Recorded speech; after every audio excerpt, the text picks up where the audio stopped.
اعوذ باللہ من الشیطان الرجیم بسم اللہ الرحمن الرحیم الحمد للہ رب العالمین الصلاۃ والسلام علی سید الانبیاء والمرسلین وعلی آلہ وصحبہ اجمعین ثم اما بعد رب اشرح لی صدری ویسر لی امری واحلل عقدۃ من لسانی یفقہوا قولی آمین یا رب العالمین۔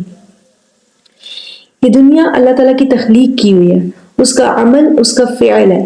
اسی طرح قرآن اللہ سبحانہ و تعالیٰ کا قول ہے، اللہ تعالیٰ کا کلام ہے۔ اللہ تعالیٰ کے قول اور فعل میں تضاد نہیں ہے۔ اللہ تعالیٰ کے فعل یعنی اس کائنات میں ہمیں کوئی شے بے مقصد بے حکمت نظر نہیں آتی، ہر شے کا کوئی نہ کوئی مقصد ضرور ہے۔ اسی طرح قرآن جو اللہ تعالیٰ کا کلام ہے، اس کا قول ہے، اس میں بھی کوئی لفظ کوئی حرف بے مقصد بے حکمت نہیں ہے۔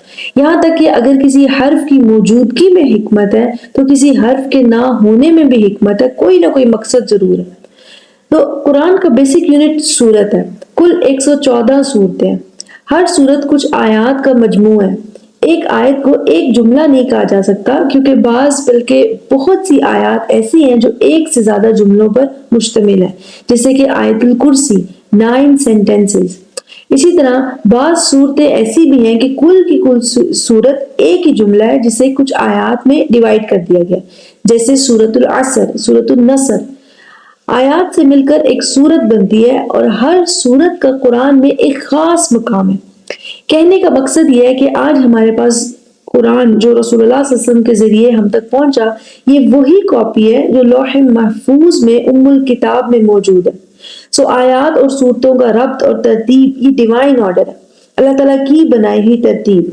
جیسے اس دنیا کی کوئی شے بے مقصد نہیں، اسی طرح قرآن میں بھی کوئی مقام بے مقصد نہیں، صورتوں کی ترتیب بھی بے مقصد نہیں ہے۔ ایک صورت کی آیات آپس میں گہرا تعلق رکھتی ہیں، ایسا نہیں ہے کہ آیات بے ربط ہو بے ترتیب ہو۔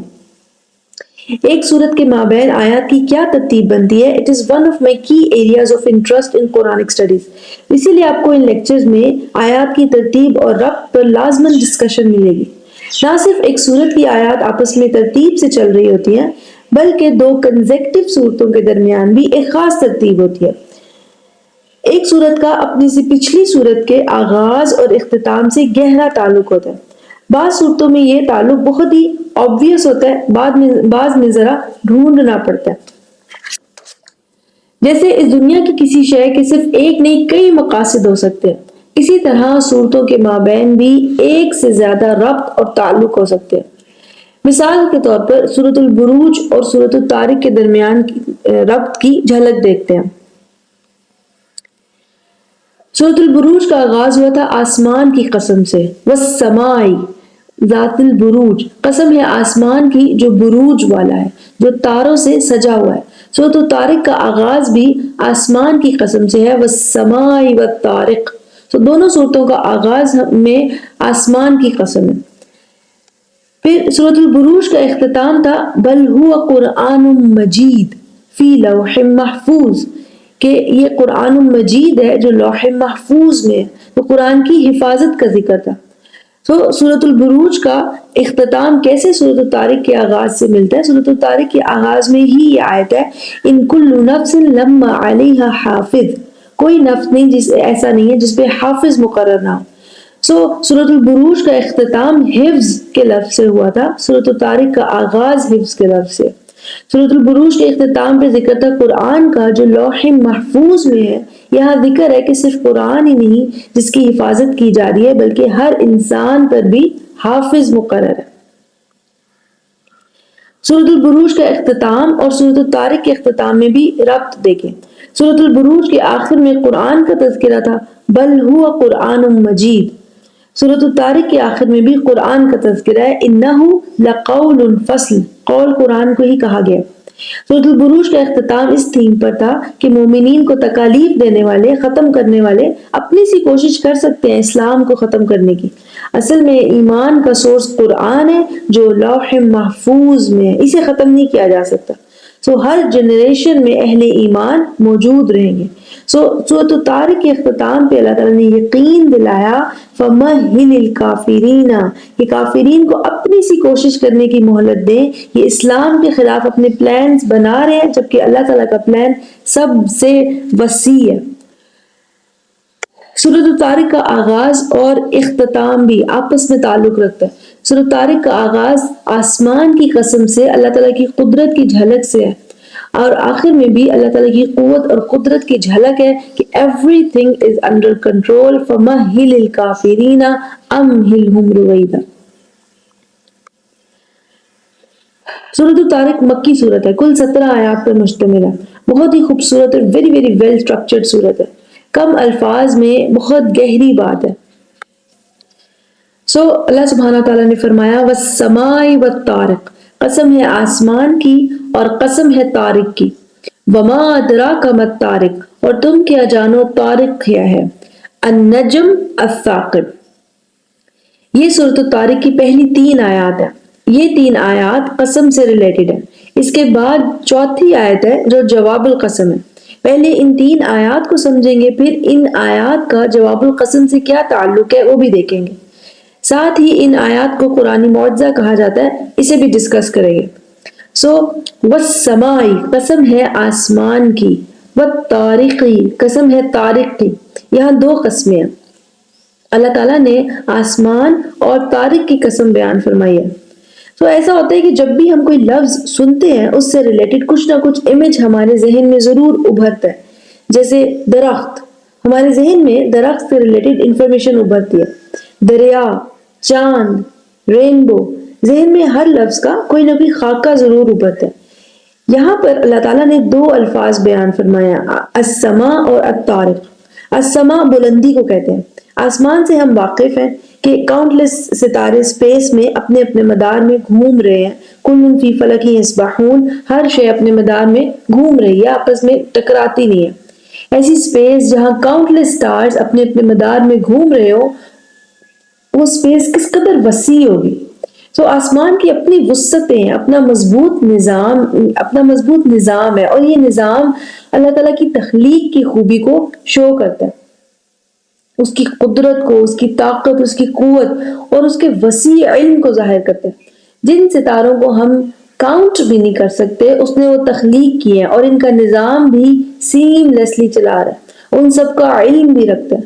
تو والسماء، قسم ہے آسمان کی، یہ قسم اپنے اندر بہت عظمت اور بہت وسعت رکھتی ہے اور اللہ تعالیٰ کی کامل صفات کی طرف اشارہ کرتی ہے۔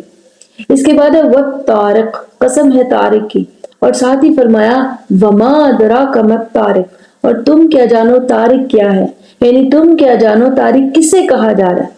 طارق لفظ کے بارے میں تمہارے ذہن میں جو بھی ابھرا یا تم جو بھی جانتے ہو، that is not enough to understand the meaning of Tariq.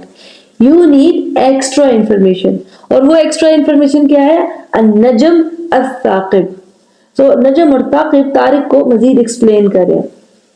اب آپ نوٹ کریں کہ اللہ تعالیٰ نے یہ نہیں فرمایا وما ادراک ما السماء، تم کیا جانو آسمان کیا ہے، یعنی السماء ہوا معلوم، لیکن طارق سے کیا مراد ہے اس کے لیے ایکسٹرا انفارمیشن چاہیے، وہ النجم اور الثاقب ہے۔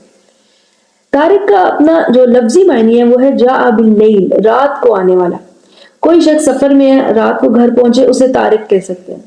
الطوارق عربی میں کہتے ہیں الحوادث التي تأتي لیلا، وہ واقعات جو رات کو رونما ہوں انہیں الطوارق کہتے ہیں۔ تو اس لفظ میں رات کا میننگ شامل ہے۔ نجوم کو بھی طارق کہتے ہیں کیونکہ یہ رات کو ظاہر ہوتے ہیں، دن کی روشنی میں نظر نہیں آتے۔ یہ تو طارق کا معنی ہو گیا، رات کو آنے والا۔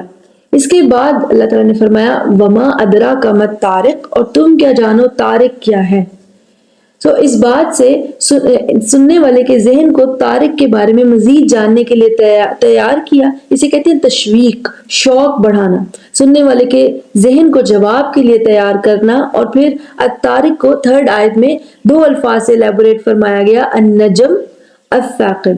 نجم عربی میں طارق کو کہتے ہیں، اردو میں بھی ہم نجم نجوم استعمال کرتے ہیں۔ ثاقب کا ایک معنی ہوتا ہے المدی، ایسی شے جو روشن ہو، جو الومینس ہو۔ ثاقب کا لفظ قرآن میں صرف 2 مرتبہ ہے، ایک یہاں سورۃ الطارق میں اور ایک مرتبہ سورۃ الصافات میں، الا من خطف الخطفۃ فاتبعه شہاب ثاقب۔ تو قرآن کے مطابق جب شیاطین آسمان کی بلندیوں پر چڑھنے کی کوشش کرتے ہیں تو ان کی طرف شہاب ثاقب پھینکے جاتے ہیں، انہیں شوٹنگ سٹارز بھی کہتے ہیں۔ ثاقب کے دو معنی ہیں، المدی ایسی شے جو روشن ہو، اور دوسرا الذی یحرق الشیاطین ایسی شے جو شیاطین کو بھگانے کے لیے ہو، انہیں ان کی حد میں رکھنے کے لیے، آسمان کی حفاظت کے لیے۔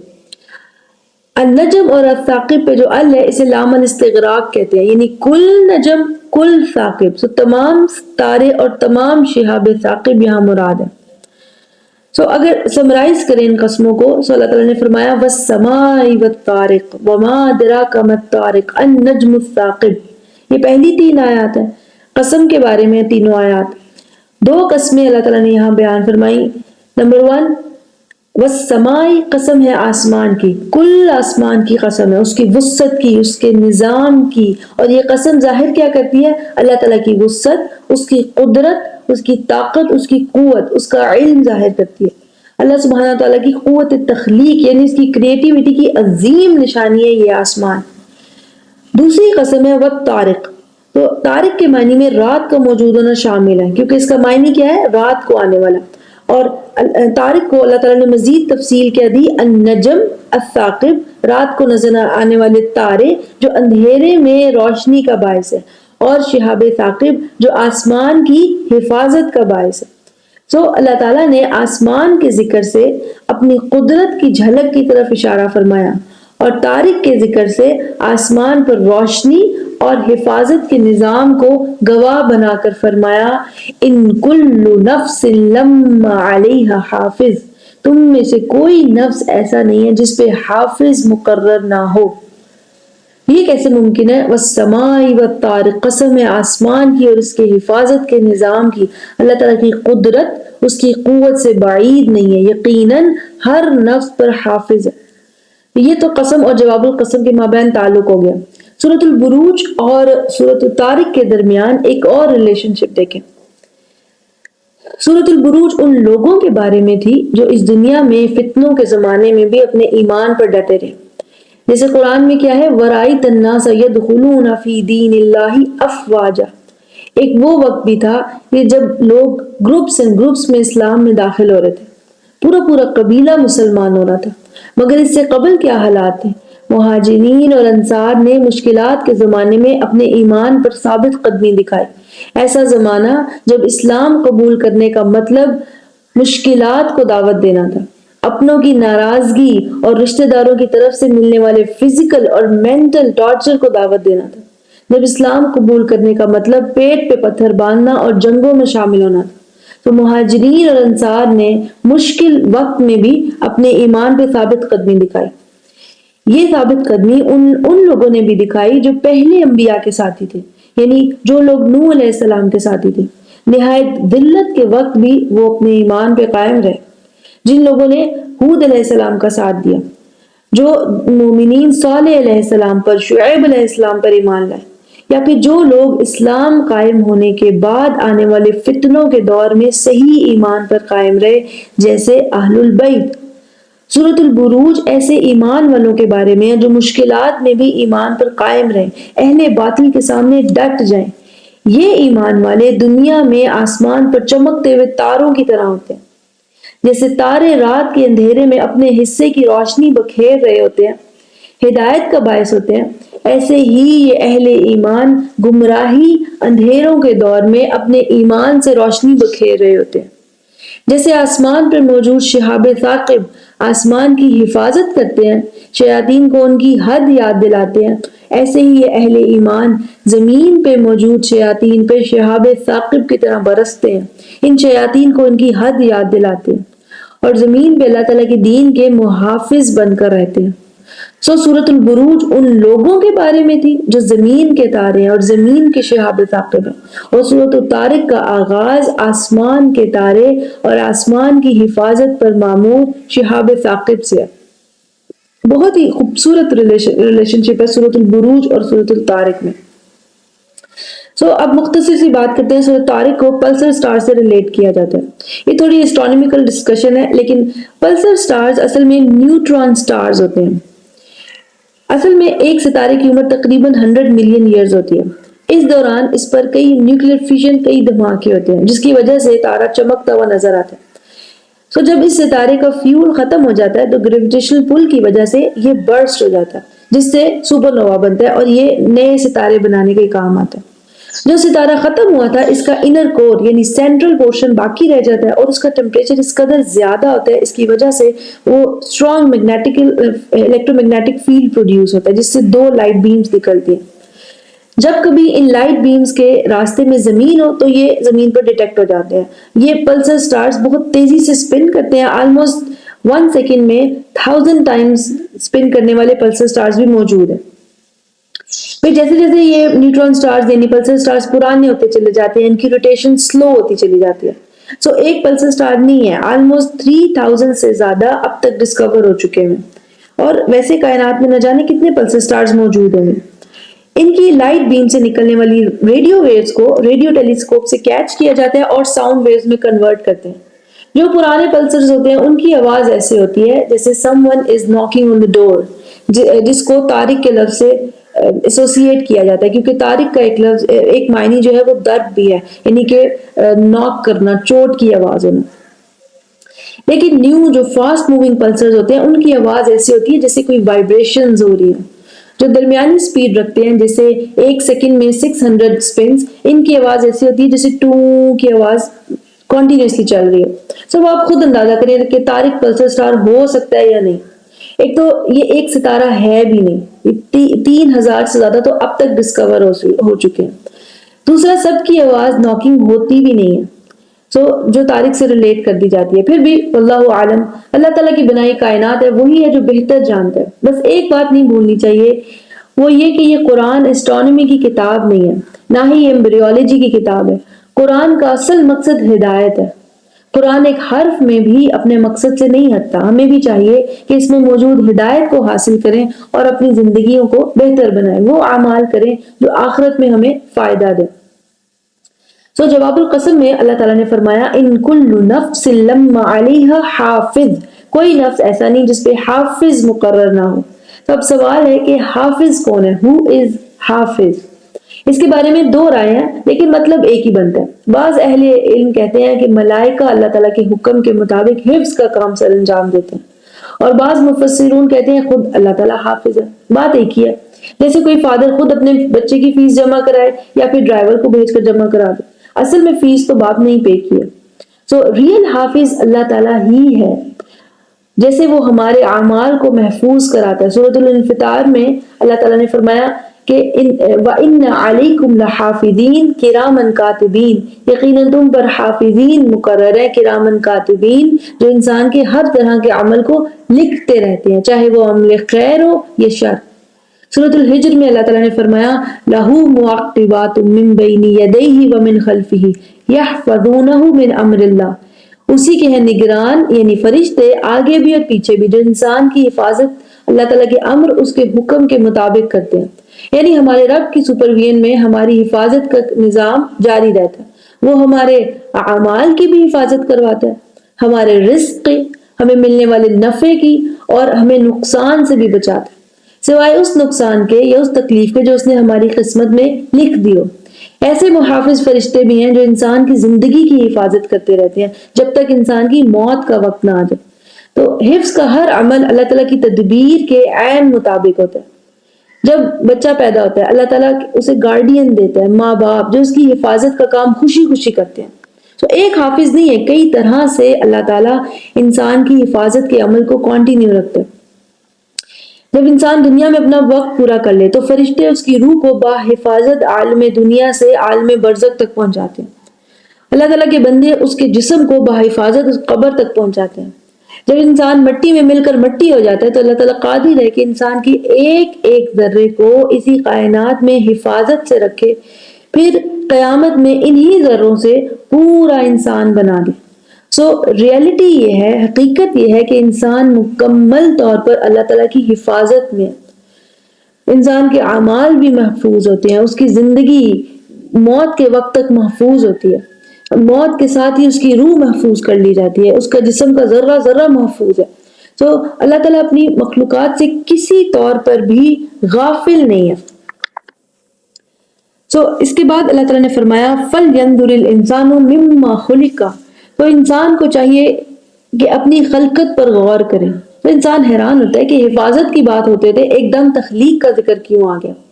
یہ ایسے ہے کہ ہر نفس پہ حافظ مقرر ہے. اللہ تعالیٰ کسی نفس سے کسی انسان سے غافل نہیں ہے. اس کی اس اسپرچل حفاظت کو جاننے کے لیے انسان کو چاہیے کہ فزیکل حفاظت کے نظام پر غور کرے. انسان کی تخلیق میں جو حفاظت کا پہلو ہے اس پر غور کرے. انسان کسی طور پر اپنی حفاظت نہیں کر سکتا تھا جب وہ پانی کی ایک بوند تھا. اللہ تعالیٰ کی قدرت ہے، اس کا حفاظت کا نظام ہے جو اس ایک بوند کو محفوظ رکھتا ہے اور اسی سے پورے انسان کی تخلیق کرتا ہے. سو ہمارے رب نے فرمایا فَلْيَنْظُرِ الْإِنسَانَ، انسانوں تو پھر انسان کو چاہیے ذرا دیکھے، ذرا غور کرے. نظر یہاں دیکھنے کے معنی میں نہیں، تدبر کے معنی میں، سوچنے کا، غور کا معنی رکھتا ہے. اور آیت کے شروع میں جو فا ہے اسے الفا الفصیحہ کہتے ہیں. یہ فصاحت کرتا ہے، یعنی اللہ تعالیٰ کے حفظ کے نظام پہ یقین کرنے کے لیے انسان کو چاہیے ذرا غور کرے. کس پہ؟ مما خلق، کس شے سے انسان کی تخلیق ہوئی ہے. تو انسان کے ذہن کو سوالیہ انداز سے سوچنے کی طرف راغب کیا. اور پھر اگلی آیت میں اس انسان کی سوچ کو ڈائریکشن دی. وہ کیا ہے؟ خلق من ماء دافق، اس کی تخلیق کی گئی ہے گشنگ واٹر سے. گشنگ واٹر کیا ہوتا ہے؟ ماء دافق. اگر آپ کسی دریا کے کنارے ہوں، دریا میں بڑا سا پتھر نظر آئے تو آپ نوٹ کریں گے کہ پانی اس پتھر سے ٹکرا کر اچھلتا ہوا تیزی سے آگے بڑھے گا. ایسے پانی کو ماء دافق کہتے ہیں، گشنگ واٹر. انسان کی تخلیق کا ذکر کرتے ہوئے قرآن میں کہیں نطفے کا ذکر ہے، کہیں پانی کا مائن. نطفہ پانی کی ایک بوند کو ہی کہتے ہیں. تو یہاں پر مائن یعنی پانی کا ذکر ہے، اور پانی کی صفت کیا ہے؟ دافق. نطفے کا ذکر کیوں نہیں ہے؟ کیونکہ ایک قطرہ کبھی بھی گشنگ نہیں ہو سکتا. تو قرآن کا ہر لفظ اپنے بہترین مقام پر ہے. یوزلی قرآن میں جہاں کہیں انسان کی تخلیق میں پانی یا نطفے کی بات آتی ہے تو اسے من باب حقارت یعنی تحقیر کے معنی میں لیا جاتا ہے کہ انسان بہت ہی حقیر اور گندے پانی کی پیداوار. صحیح ہے، مگر ہر مقام پہ یہ معنی نہیں ہوتا. سورہ سجدہ اور سورہ مرسلات دو مقام پہ اللہ تعالیٰ نے فرمایا ماء مہین. مہین کہتے ہیں حقیر کو، حقیر پانی کی پیداوار. سو وہاں تحقیر ہی معنی ہے. لیکن یہاں اللہ تعالیٰ نے پانی کو دافق فرمایا. جہاں پانی کی صفت مہین ہے وہاں ہم اسے حقیر کے معنی میں ہی لیں گے، مگر یہاں پانی کی صفت مختلف ہے تو ہمیں چاہیے کہ ہم رک کر اسے مختلف معنی میں سوچیں. اگر مقصد حقارت ہوتا تو یہاں بھی مائن مہین ہی ہوتا. یہاں پانی کا ذکر من باب الحفظ ہے، یعنی اس بکھرے ہوئے پانی کو، تیز پانی کو باحفاظت اس مقام تک پہنچانا جہاں سے انسان کی زندگی کا آغاز ہو سکے. سو رب کیا بنتا ہے کہ انسان کو چاہیے اپنے رب کے نظام حفظ کو سمجھنے کے لیے اپنی ہی خلقت پر غور کرے. کیسے اس بکھرے ہوئے پانی کو اس کا رب باحفاظت ایسے مقام تک پہنچاتا ہے جس کا مقصد پورے انسان کی تخلیق ہے. تو انسان کی پیدائش میں جس پانی سے ہوتی ہے اس میں ملینز آف سپرمز ہوتے ہیں. ان میں سے ایک کو باحفاظت اوم تک پہنچایا جاتا ہے، باقی تمام کو ڈسکارڈ کر کے اللہ تعالیٰ نے ایک کو چنا تاکہ وہ دنیا میں آئے، اپنی خوبیوں کا استعمال کرے، اپنی صلاحیتوں کا استعمال کرے. اگر کسی اور سپرم کو موقع ملتا تو ٹوٹلی ڈفرنٹ ہیومن بینگ بنتا، ڈفرنٹ انسان بنتا. سو اللہ تعالیٰ نے فرمایا فَلْيَنْظُرِ الْإِنسَانُ مِمَّا خُلِقَ. اللہ تعالیٰ کے نظام حفظ کو سمجھنے کے لیے انسان کو چاہیے کہ وہ غور کرے کس شے سے اس کی تخلیق کی گئی ہے. خُلِقَ مِن مَاءٍ دَافِقٍ، اس کی تخلیق گشنگ واٹر سے کی گئی ہے. یخرج من بین الصلب والترائب، وہ ریڑھ کی ہڈی اور پسلیوں کے بیچ سے نکلتا ہے. کون ریڑھ کی ہڈی اور پسلیوں کے بیچ سے نکلتا ہے؟ اس کے بارے میں دو رائیں. ٹو بی فیئر انف 98% رائے یہ ہے کہ یہ پانی ریڑھ کی ہڈی اور پسلیوں سے نکلتا ہے. بعض کہتے ہیں الصلب جس کا معنی بیک بون، ریڑھ کی ہڈی ہے، یہ کنایا ہے مرد کو مینشن کرنے کے لیے. اور الترائب جس کا معنی پسلیاں، ریبز ہیں، یہ کنایا ہے عورت کو مینشن کرنے کے لیے. So this is widely accepted opinion by سلف، یعنی جو پہلے زمانے کے مفسرون ہیں ان کی تفاسیر میں بھی زیادہ تر یہی معنی لیا گیا کہ یہ پانی ہے جو پسلیوں اور بیک بون کے درمیان سے نکلتا ہے. ایک اور بات نوٹ کرنی چاہیے، اللہ تعالیٰ نے یہ نہیں فرمایا کہ یخرج من الصلب والترائب کہ وہ پانی ریڑھ کی ہڈی اور پسلیوں سے نکلتا ہے، بلکہ فرمایا من بینی، ان کے درمیان سے. تو دوسری رائے کیا ہے؟ دوسری رائے جو صرف ہے 2% ہی، امام القرطبی رحمہ اللہ نے اور ابن عطیہ رحمہ اللہ نے اپنی اپنی تفسیر میں اسے مینشن کیا۔ امام القرطبی لکھتے ہیں وَالضَّمِيرُ فِي يَخْرُجُ يُحْتَمَلُ أَن يَكُونَ لِلْإِنسَانِ، یہ یخرجو میں جس کے نکلنے کی بات ہو رہی ہے، یہ بھی ممکن ہے کہ وہ انسان کے نکلنے کی بات ہو رہی ہے۔ اگر آیات کو ملا کر سمجھیں، اللہ تعالیٰ نے فرمایا فَلْيَنظُرِ الْإِنسَانُ مِمَّا خُلِقَ، انسان کو چاہیے کہ اپنی ہی تخلیق پر غور کرے، کس شے سے اسے تخلیق کیا گیا۔ خُلِقَ مِن مَاءٍ دَافِقٍ، اس کی تخلیق کی گئی ہے تیزی سے نکلتے ہوئے پانی سے۔ اس کسے کہا جا رہا ہے؟ انسان کو، obviously انسان کو کہا جا رہا ہے۔ اس کے بعد ہے یخرج من بین الصلب والترائب، وہ نکلتا ہے ریڑھ کی ہڈی اور پسلیوں کے درمیان سے۔ کون نکلتا ہے؟ ظاہری بات ہے اس پیسج میں انسان کی تخلیق کی بات ہو رہی ہے، تو اسی کی طرف ضمیر ہوگی کہ انسان نکلتا ہے ریڑھ کی ہڈی اور پسلیوں کے درمیان سے، یعنی گشنگ واٹر سے کیسے اسے بحفاظت مزید تخلیق کے مقام تک پہنچایا گیا، اس کی ماں تک۔ پھر اس انسان کو تخلیق کے بعد کیسے بحفاظت اگلے یعنی تخلیق کے مقام سے اس کی ماں سے باہر نکالا گیا، من بین الصلب والترائب۔ اگلی آیت میں فرمایا انہو علی رجعہ لقادر، کوئی شک نہیں وہ یعنی اللہ تعالیٰ اسے لوٹانے پر قادر ہے۔ کسے لوٹانے کی بات ہو رہی ہے؟ پانی یا انسان؟ ظاہری بات ہے انسان کی دوبارہ پیدائش کی بات ہو رہی ہے۔ اس پورے پیسج میں ذکر ہے ہی انسان کا۔ فَلْيَنظُرِ الْإِنسَانُ مِمَّا خُلِقَ، انسان کو چاہیے ذرا غور کرے کس شے سے اس کی تخلیق کی گئی ہے۔ خُلِقَ مِن مَاءٍ دَافِقٍ، انسان کی تخلیق ماء دافق سے ہوئی۔ پھر یخرج من بین الصلب والترائب، اسے بحفاظت اس ٹیمپرری عارضی جگہ سے نکالا گیا، یعنی اس کی ماں کے اندر سے۔ ساتھ ہی اگلی آیت میں فرمایا انہو علی رجعہ لقادر، یعنی وہ اللہ تعالیٰ انسان کو پھر سے لوٹانے پر بھی قادر ہے۔ جیسے انسان ماں کے اندر ہوتا ہے، اسی طرح مرنے کے بعد زمین کے اندر ہوتا ہے۔ جیسے ماں کے اندر ہونا ٹیمپرری عارضی ہے، ایسے ہی زمین کے اندر ہونا بھی ٹیمپرری ہے۔ جیسے ماں سے باہر آنے کے بعد دنیا کی زندگی شروع ہوتی ہے، ایسے ہی قبر سے باہر آنے کے بعد اگلی زندگی آخرت کی زندگی شروع ہوگی۔ قادر کے ساتھ جو لام ہے اسے لام توکید کہتے ہیں۔ یہ لام تاکیدی انداز میں انسان کو اللہ تعالیٰ کی قدرت کا احساس دلا رہا ہے، یعنی انسان اللہ تعالیٰ کی حفاظت میں ہو، تم وہ غافل نہیں ہے تم سے، تم غافل نہ رہ جانا اس کی قدرت سے۔ قدرت اور حفاظت سے ہی سورت کا آغاز ہوا تھا، اور وہی تھیم یہاں بھی موجود ہے۔ سورت کے آغاز میں آسمان پر نظر آنے والی قدرت اور آسمان کی حفاظت کا بیان تھا، یہاں انسان کی حفاظت اور پھر سے انسان کو زندہ کر لینے کی قدرت کا بیان۔ اللہ تعالیٰ نے فرمایا انہو علی رجعہ لقادر، یقیناً وہ یعنی اللہ تعالیٰ اسے پھر سے لوٹانے پر قادر ہے۔ کس دن؟ یوم تبلی السرائر، جس دن بھید جانچے جائیں گے، ٹیسٹ کیے جائیں گے۔ نہ صرف انسان چھپی ہوئی جگہ سے ظاہر ہوں گے بلکہ چھپے ہوئے بھید کو بھی کھولے جائیں گے۔ تبلا بلا سے پٹ ٹو ٹیسٹ، یعنی چیک کرنا، سویٹ ہے یا ساور، ہاٹ ہے یا کولڈ، کسی شے کو جانچنا۔ جس دن بھید یعنی انسان کے اعمال جانچے جائیں گے، چیک کیے جائیں گے، نیک عمل ہے یا بد، اصلاح کرنے والا عمل تھا یا برباد کرنے والا، اللہ تعالیٰ کا شکر گزار تھا یہ انسان یا اس کا الہ اس کی اپنی ہی خواہشات تھی۔ ابن عاشور اپنی کتاب تفسیر میں لکھتے ہیں بل والسرائر و اختبار ہوا تمیز الصالح منہا عن الفاسق، یعنی اس ابتلا سے، اس چیکنگ کے ذریعے فرق کر دیا جائے گا صالح علیحدہ اور فاسقین علیحدہ۔ پھر اللہ تعالیٰ نے فرمایا فما لہ من قوت ولا ناصر، جس کے لیے سزا سنا دی گئی، پھر اس کے بعد نہ خود کو بچانے کی کوئی قوت ہوگی، نہ ہی کوئی مددگار ہوگا جو آ کر اسے بچا لے۔ دو ہی طریقے ہیں بچاؤ کے، ایک انسان میں خود قوت ہو کہ وہ خود ہی اپنا بچاؤ کر لے، اپنے آپ کو سزا سے بچا لے، دوسرا کوئی قوت والا اسے آ کر بچا لے، دونوں کا ہی یہاں پر انکار ہے۔ تو اگر ان تین آیات پر ہم غور کریں تو آخرت کا انکار جو ہے وہ انہی تین طریقوں سے کیا جاتا ہے۔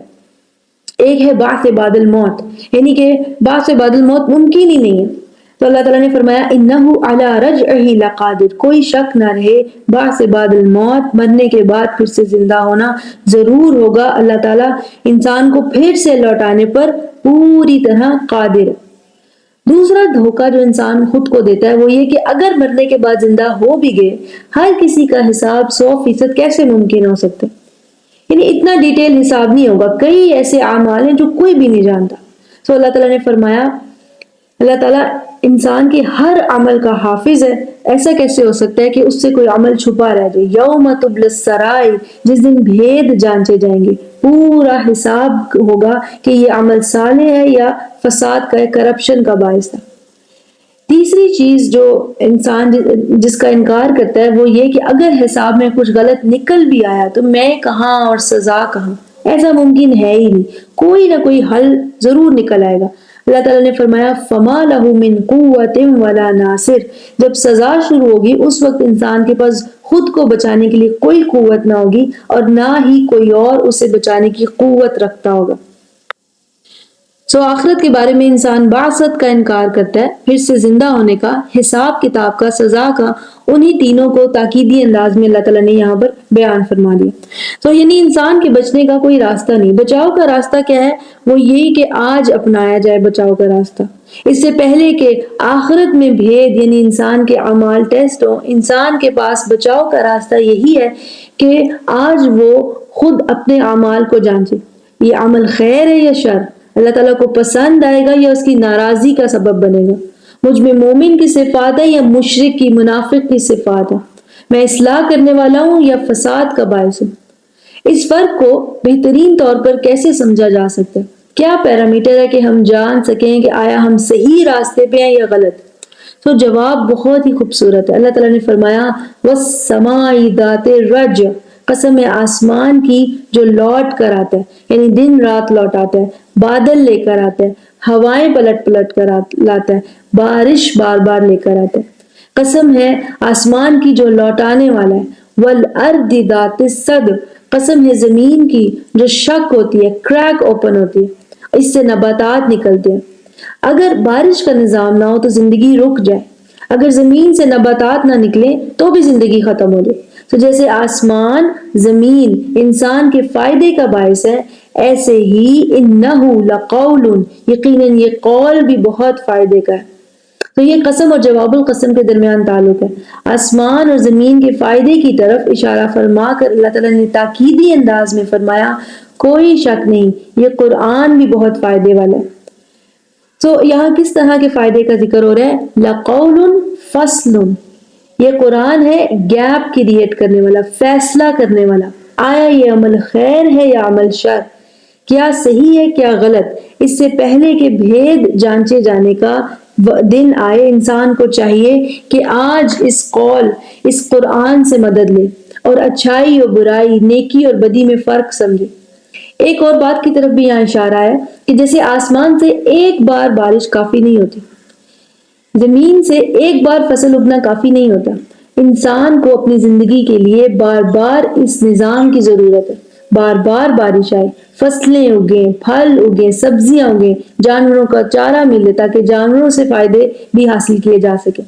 اسی طرح قرآن کی طرف بھی بار بار لوٹنا ضروری ہے۔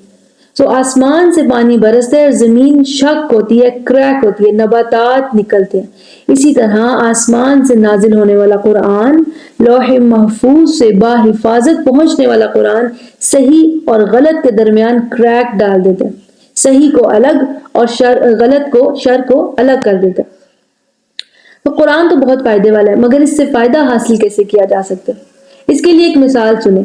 ایک نوجوان کا ایڈمیشن کسی بہترین یونیورسٹی میں ہو جائے، کوالیفائڈ ٹیچرز، اچھا ماحول ہوتے ہوئے بھی وہ فیل ہو جائے، قصور کس کا ہے؟ اسٹوڈنٹ کے اپنے رویے کا۔ بہترین اپرچونٹی ہوتے ہوئے بھی اس نے فائدہ نہ اٹھایا، تو بہترین قرآن قول فصل ہوتے ہوئے بھی اگر کوئی فائدہ نہ اٹھائے تو اصل قصور اس کے اپنے ایٹیچیوڈ کا ہے، اپنے رویے کا ہے۔ اسی لیے اگلی آیت میں اللہ تعالیٰ نے واضح فرمایا وما ہوا بالہزل، یہ بالکل بھی ہزل نہیں ہے۔ ہزل کے کئی معنی ہیں، سب سے مشہور ہے لعب و مزاح، ہنسی کھیل تماشا۔ To have a TikTok attitude towards the Quran، اس کی وارننگز کو ایز اے جوک لینا، اس کا مذاق اڑانا، جیسے کہ مشرکین مکہ کیا کرتے تھے۔ اللہ تعالیٰ نے ان کے الفاظ قرآن میں کوٹ کیے، یسألونک عن الساعۃ ایان مرساہا، آپ صلی اللہ علیہ وسلم سے آخرت کے بارے میں پوچھتے ہیں، پھر کب پہنچ رہے ہیں وہ لمحے، یعنی مذاق اڑانے والے انداز میں، جس دن کا تم دعویٰ کرتے ہو کہ زمین پھٹ جائے گی، آسمان شک ہو جائے گا، سو کتنا ٹائم رہ گیا اس میں۔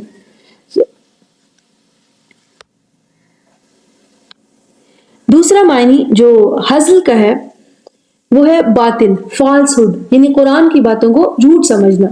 تیسرا معنی ہزل کا ہے ضعیف، ویک، یعنی یہ کلام بالکل بھی کسی طور بھی ویک نہیں ہے، یہ خود بھی مضبوط ہے، اور جو اس کا ہو جاتا ہے یہ اسے بھی مضبوط کر دیتا ہے، اس کی گفتگو میں اسٹرینتھ آ جاتی ہے، اس کے سوچنے کی صلاحیت میں مضبوطی آ جاتی ہے۔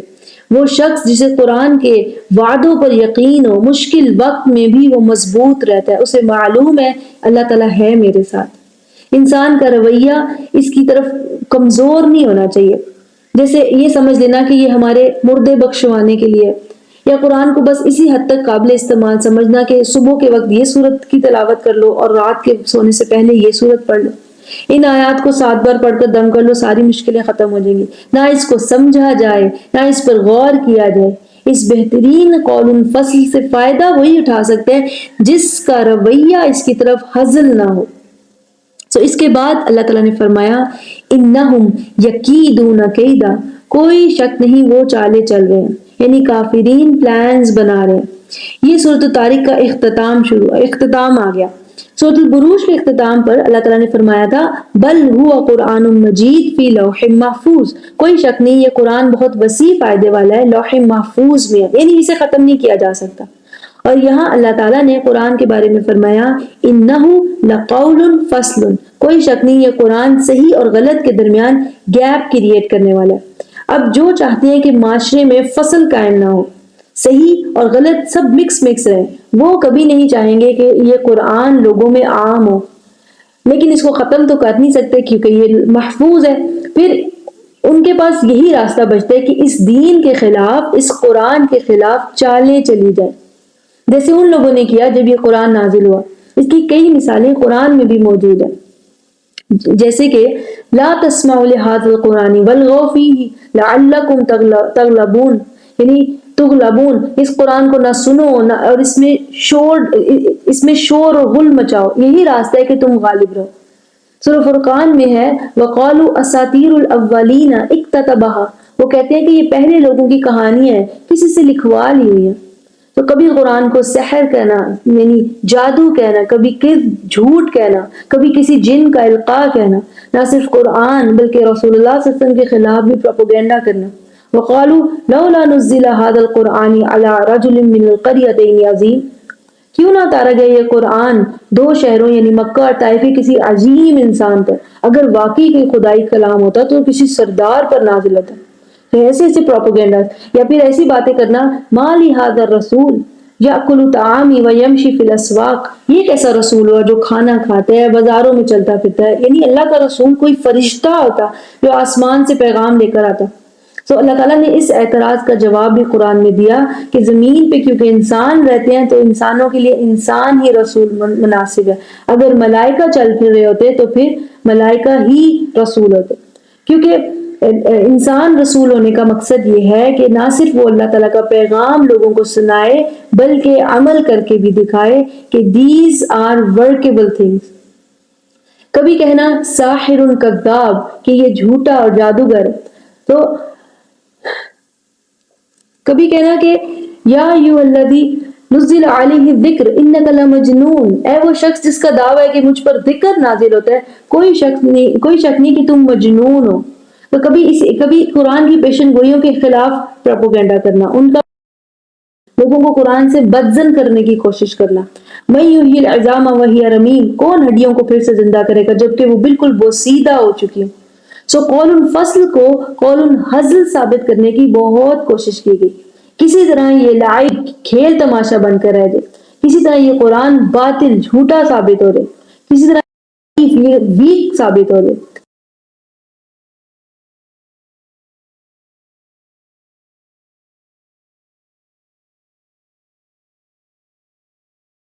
جس کی وجہ سے اس میں استمرار کنٹینیوٹی ہے کہ کوئی شک نہیں قرآن کے خلاف، اس دین کے خلاف وہ بڑے بڑے پلانز بناتے ہیں، بنا رہے بھی ہیں اور بناتے رہیں گے، چالے چلتے رہیں گے۔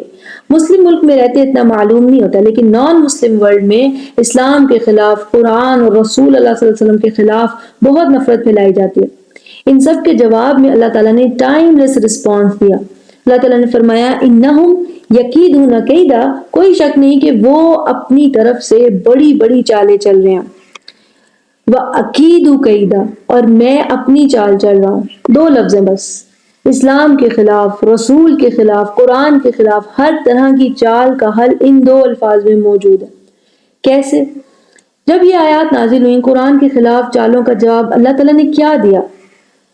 مزید آیات نازل فرمائی، کافرین کو پھر نئے پلان بنانے پڑے۔ اللہ تعالیٰ نے اور آیات اور قرآن نازل فرمایا، ان کی ہر طرح کی چالوں کے جواب میں بار بار قرآن ہی نازل فرمایا، یہاں تک کہ 2/3 قرآن مکہ میں نازل ہوا۔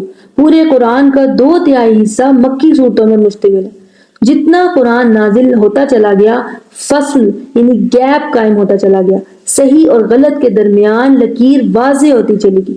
جیسے شطرنج ہوتی ہے، ایک فریق اپنی چال چلتا ہے، دوسرا اپنی، ایسے ہی کافرین اپنی چالیں چلتے رہے، لیکن اللہ تعالیٰ جواباً قرآن نازل فرماتا رہا، یہاں تک کہ اس پروپیگنڈا کے اثر سے نکل کر کچھ مہرے کافرین کو چھوڑ کر ایمان والوں کی صف میں شامل ہو گئے، جیسے امیر المومنین حضرت عمر رضی اللہ تعالیٰ عنہ، جیسے سید الشہداء حضرت حمزہ رضی اللہ تعالیٰ عنہ، جیسے مسلمانوں کے بہترین سپہ سالار حضرت خالد بن ولید رضی اللہ تعالیٰ عنہ۔ حق اور باطل کے درمیان لکیر اور گہری اور واضح ہوتی چلی گئی۔ تو آج بھی اسلام کے خلاف چلی جانے والی چالوں کا جواب قرآن ہی ہے، اسے پڑھا جائے، اسے سمجھا جائے، اسے عام کیا جائے، اپنی نسلوں کو اس پر عمل کر کے دکھایا جائے، ان کا ایمان مضبوط کیا جائے، یہ ہماری ڈیوٹی ہے ایز اے مسلم۔ سو مائنڈ مہین، مائنڈ دافق سے پیدا ہونے والوں کی چال کی کیا حیثیت ہوگی خالق کی چال کے سامنے؟ انہم یکیدون کیدا واکید کیدا، حق اور باطل کے درمیان، نیک و بد کے درمیان قرآن کے ذریعے فصل قائم ہونے میں ذرا وقت لگے گا، but no doubt they are going to lose. So اللہ تعالیٰ نے فرمایا فمہل الکافرین، تو پھر ذرا مہلت دیجئے کافرین کو، امہلہم، انہیں مہلت دے، رویدن، تھوڑی سی، قلیل، تھوڑی سی مہلت۔ تو فمہل الکافرین ایک جملہ ہے اور امہلہم رویدا دوسرا جملہ ہے، دو مرتبہ مہلت کا ذکر تاکید کے لیے، کیونکہ حق اور باطل کی اس کشمکش میں مومنین ہمیشہ فتنوں کا اور تکالیف کا شکار ہوتے ہیں، اور اللہ تعالیٰ نے تسلی اور مہلت کا استعمال بھی تاکیدی انداز میں فرمایا۔ سو قرآن ہے جو فصل قائم کرنے والا ہے، وہ لوگ چالے چل رہے ہیں کسی طرح یہ فصل قائم نہ ہو، اللہ تعالیٰ بار بار قرآن نازل فرما رہا ہے تاکہ فصل قائم ہو۔ فمہل الکافرین، کافرین کو مہلت دیں یا رسول اللہ صلی اللہ علیہ وسلم، وہ فیصلہ کر رہے ہیں کہ ادھر رائٹ اور رانگ، حق کا ساتھ دینا یا باطل کا، دنیا عزیز رکھنی ہے یا آخرت، اللہ تعالیٰ یا اپنے باطل معبود۔ کافرین کو مہلت دیں، مگر یہ مہلت رویدن ہے، یعنی بہت ہی قلیل۔ ڈرامیٹکلی یہاں ارواد کا لفظ آتا ہے، ارواد، لیکن اللہ تعالیٰ نے ارواد کا چھوٹا ویرین فرمایا ہے، روید یعنی بہت ہی قلیل مہلت۔ بارک اللہ لی و لکم فی القرآن الحکیم و نفعنی و ایاکم بالآیات و ذکر الحکیم۔